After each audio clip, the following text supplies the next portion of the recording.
Čo som to chcel? Valenciu.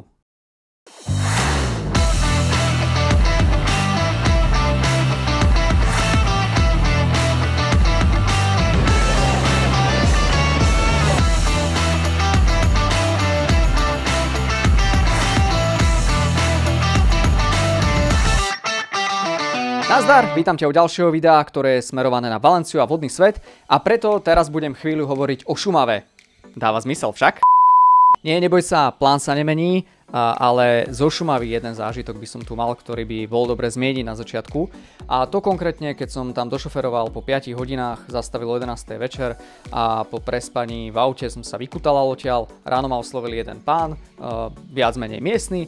A celkom zaujímavý point mal, keď sme po hodine prebrali všetky možné filozofické otázky vesmíru, že pri tom cestovaní, keď si klikne na ten YouTube nebo na ten blog, má všude ty stejné místa, na každém stejném.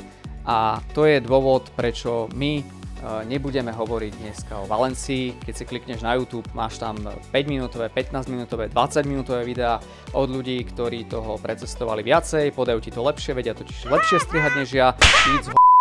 No, každopádne v centre mesta ti ukážem jednu jedinú vec, ktorá bude naozaj stať za to a potom sa vrhneme na vodný svet, pretože tomu konkrétne by som rád venoval najviac času, keďže sa tam oplatí zabiť veľa hodín. Ja som tam bol viac asi ako aj 6 hodín, keď to tak počítam.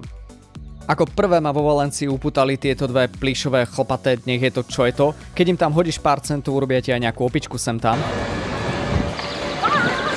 No a typci si tie peniaze fakt zaslúžia v tomto teple, majú môj obdiv.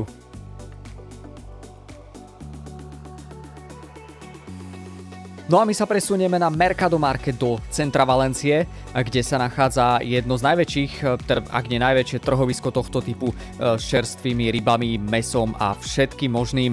Určite sa sem odporúčam vypraviť, ten zážitok bol neuveriteľný, keďže miestni stánkári toto majú ako jediný zdroj obživy a práve preto trh nadobúda jedinečnú atmosféru. Labužníci určite nepohrdnú ničím z tohto. Ako si sa dozvedel v predošlom videu, všetko tu majú čerstvé a preto sa tieto šejčiky fakt vyplatia, chutia úplne ináč ako u nás. Ja som zvolil dračie ovocie, dúfam, že ten drak kvôli tomu moc netrpel. No a na obed miestnu špecialitku paelu, keďže sa nachádzame na trhovisku, tak ceny sú tu naozaj fantastické, no a dostaneš to do takéhoto kelímku. Paelu? Paelu? Paella.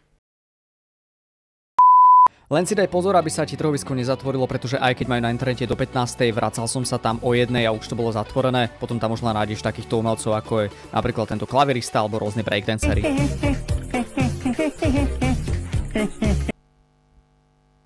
Nie, toto už nie.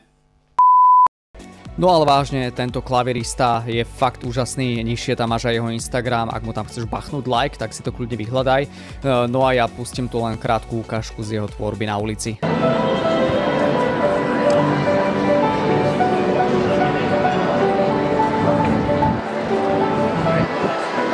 Bohužiaľ sa to kvôli okolitému hluku lepšie nahrať nedalo, no ale ja už sa presúvam k hlavnému bodu programu a tým je Oceanographic Valencia. Táto budova, ktorá ťa ohromí svojou architektúrou hneď pri príchode, spadá do inovatívneho projektu City of Arts and Science a spolu s 12 ďalšími budovami svojim vzhľadom majú pripomínať morské ekosystémy. Ak si to hneď v úvode teda nepochopil, tak sa jedná o umenie a teda aj keď nechápeme, tak rešpektujeme. Hneď v úvode som bol prekvapený, že sa odvážili ukradnúť expozíciu Jacku Sparrowovi, no a potom som prešiel okolo týchto nádherných korytnačiek. Medzi zaujímavosti patrí, že miestne centrum na ochranu morských živočíchov zachránilo viac ako 200 morských korytnačiek.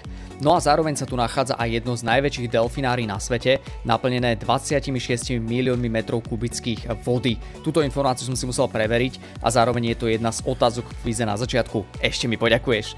A áno, je tu aj delfínia show, kde môžeš vidieť delfínov robiť salta, vyskakovať z vody a všetky podobné srandy. Len tu mi technika zlyhala, tak aspoň takto cestovať.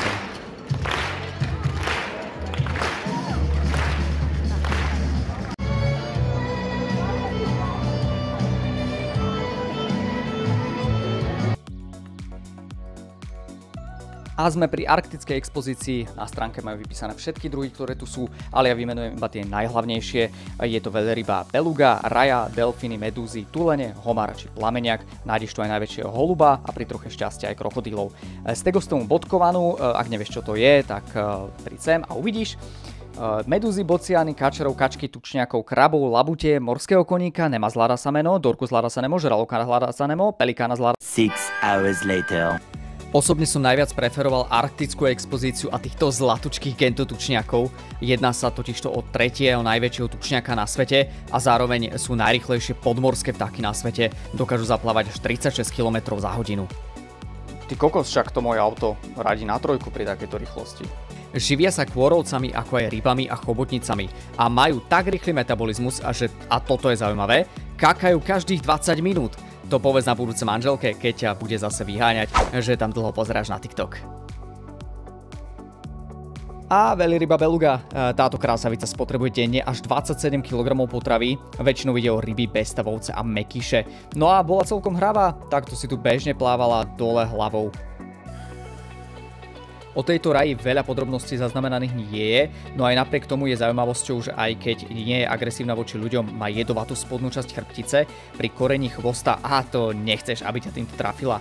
A ďalej využívajú pozoruhodný elektrosenzorický systém na hľadanie krabov, kalamarov alebo mekíšov skrytých v piesku. No, tohto krásavca asi predstavovať netreba. Nachádza sa v podzemí nad 35 metrov dlhým tunelom, aby si z tejto expozície nielen mal plný zážitok, ale aj tvoje kaloty. Zároveň ťa sklamem, pretože najradšej má piesočné pláže a vyhýba sa tvrdým substrátom, takže nadovčí sa poriadne pozerajú okolo seba. Navyše k tomuto všetkému žralok dosahuje priemernú rýchlosť medzi 40 až 50 km za hodinu, ale neboj, nebezpečenstvo začína až vo chvíli, kedy žralok zaujme útočnú polohu, ktorá pozostáva zo skrútenej a stuhnutej časti tela. Tá naznačuje, že si až príliš blízko. A medúzky, tie tu boli skoro na každom rohu a dalo sa ich tu veľmi pekne pozorovať.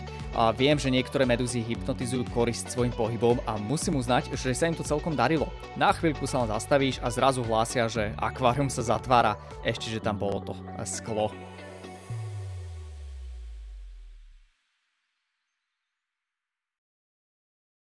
No a toto boli posledné zábery z vodného sveta. Ja ti možno ešte odporúčim, nedaleko sú záhrady Valencie. Určite sa tam oplatí pozrieť, veľmi pekne je to spravené, taký 9-kilometrový pás cez celé centrum. A ak sa ti toto video páčilo, ja budem len rád, keď mi sem bachneš like. Samozrejme, dám ti sem aj pôvodné video z Gandie, ktoré som točil.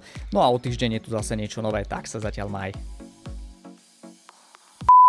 Platno je vynikajúce na zabíjanie komárov. Nemal ani tušenia.